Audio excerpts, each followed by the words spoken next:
Hello guys, তোমরা সবাই কেমন আছো? আমি তো আলহামদুলিল্লাহ ভালো আছি। আজকে তোমাদের সাথে একটা DIY ভিডিও শেয়ার করতে চলে আসলাম।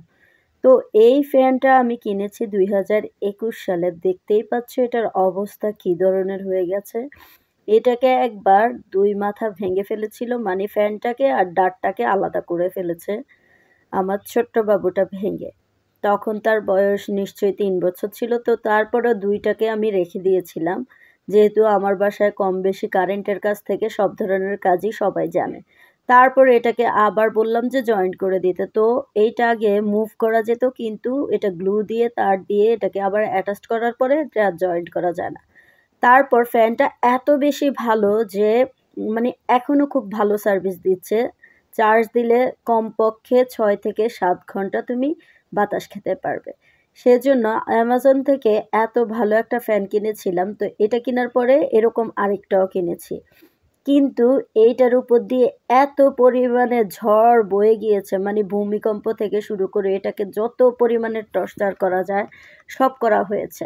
দেখো, কালার করেছে মোহাম্মদ, মানে কালার কেনা হয় পেপারে করার জন্য, কিন্তু সে ফ্যান জুতা যা কিছু পায় সব কিছুতেই সে কালার করবে। যাই হোক, এটাকে তো কালার করার পরে এটাকে আবার সবগুলো ডাট ভেঙে ফেলা হয়েছে। তো আমি বলেছিলাম যে তুমি এটার মানে শলাগুলি খুলে ফেলো না, কিন্তু সে কবে কবে আবার শলাগুলিও খুলে ফেলেছে। তা আমি যেহেতু সময় পাই না, আজকে সময় বের করে গ্লু গান দিয়ে প্রত্যেকটা কাঠির সাথে জোড়া লাগিয়ে দিচ্ছি গ্লু দিয়ে, যেন ফ্যানটা আর, কারণ ও কী করে এগুলিকে ভেঙে পাখার সাথে টাচ করলে এটা গ্র্যাক গ্র্যাক একটা শব্দ হয়, এটা তার কাছে খুব মজা লাগে। কিন্তু বিশ্বাস করো, এই ফ্যানটা যে এত ভালো সার্ভিস দিয়েছে, সেই ২১ সালে কিনা ফ্যান এখন ২৫ সাল চলে। আর যত্ন করে রাখলে যেই কোনো জিনিসে যে ভালো থাকে তা কিন্তু একদম সত্যি।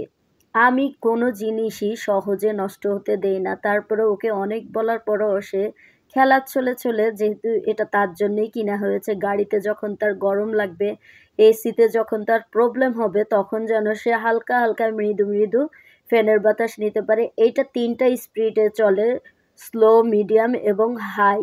হাই দিলে একদম তুমি রিল্যাক্স। তো আর আমাদের এইখানে যেহেতু অনেক বেশি ঠান্ডার সময়, তো খাবার তাড়াতাড়ি বাতাস করে ঠান্ডা করার জন্য মাইক্রোওয়েভে গরম করো, আর যেভাবে তাড়াতাড়ি ঠান্ডা করার জন্য আমি এই ফ্যানটা বেশিরভাগ এই কাজেই ইউজ করি।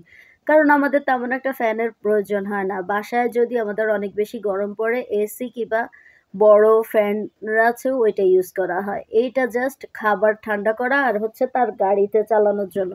এরপরও আমি আরও ৩টা ফ্যান তার জন্য কিনেছি, কিন্তু এটার উপর যে তার হামলা করতে কত যে ভালো